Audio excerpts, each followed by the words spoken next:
ಎಲ್ಲರಿಗೂ ವಚನಗಳು ವಿತ್ ಮುಗುಳುನಗೆ ಚಾನಲ್ಗೆ ಆತ್ಮೀಯವಾದ ಸ್ವಾಗತ. ಇಂದಿನ ವಿಡಿಯೋದಲ್ಲಿ ಲಿಂಗಾಷ್ಟಕಂ ಅಂದರೆ ಶಿವನ ಒಂದು ನಾಮಸ್ಮರಣೆಯನ್ನು ಹೇಳುವ ಒಂದು ಪ್ರಯತ್ನವನ್ನ ಮಾಡ್ತಿದ್ದೇನೆ ಇವತ್ತಿನ ವಿಡಿಯೋದಲ್ಲಿ. ಬನ್ನಿ ಸ್ನೇಹಿತರೆ, ಶುರು ಮಾಡೋಣ. ಬ್ರಹ್ಮ ಮುರಾರಿ ಸುರಾರ್ಚಿತ ಲಿಂಗಂ ನಿರ್ಮಲ ಭಾಸಿತ ಶೋಭಿತ ಲಿಂಗಂ ಜನ್ಮಜ ವಿನಾಶಕಲಿಂಗಂ ತತ್ಪ್ರಣಮಾಮಿ ಸದಾ ಶಿವಲಿಂಗಂ ದೇವಮುನಿ ಪ್ರವರಾರ್ಚಿತಲಿಂಗಂ ಕಾಮದಹನ ಕರುಣಾಕರಲಿಂಗಂ ರಾವಣದರ್ಪ ವಿನಾಶನಲಿಂಗಂ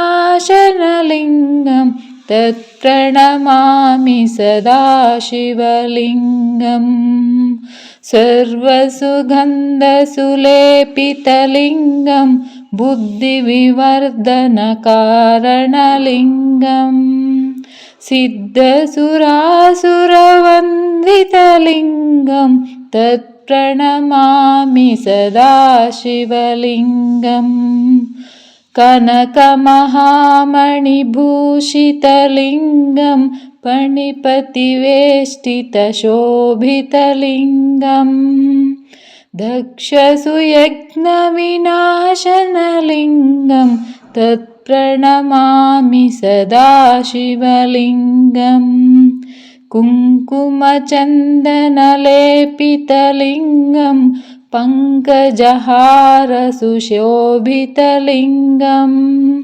सञ्चितपापविनाशनलिङ्गं तत्प्रणमामि सदा शिवलिङ्गं देवगणार्चितसेवितलिङ्गं भावैर्भक्तिभिरेव च लिङ्गं दिनकरकोटिप्रभाकरलिङ्गं तत्प्रणमामि सदा शिवलिङ्गं अष्टदलोपरिवेष्टितलिङ्गं सर्वसमुद्भवकारणलिङ्गम् अष्टदरिद्रविनाशनलिङ्गं तत्प्रणमामि सदा शिवलिङ्गं सुरगुरुसुरवरपूजितलिङ्गं सुरवनपुष्पसदार्चितलिङ्गं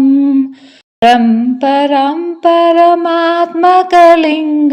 तत्प्रणमामि सदा शिवलिङ्गं तत्प्रणमामि सदा शिवलिङ्गं तत्प्रणमामि सदा शिवलिङ्गम् इति लिङ्गाष्टकम् इदं पुण्यं ये पठेत् शिवे सन्निधौ शिवलोकमवाप्नोति शिवेन सह मोदति. ಧನ್ಯವಾದಗಳು.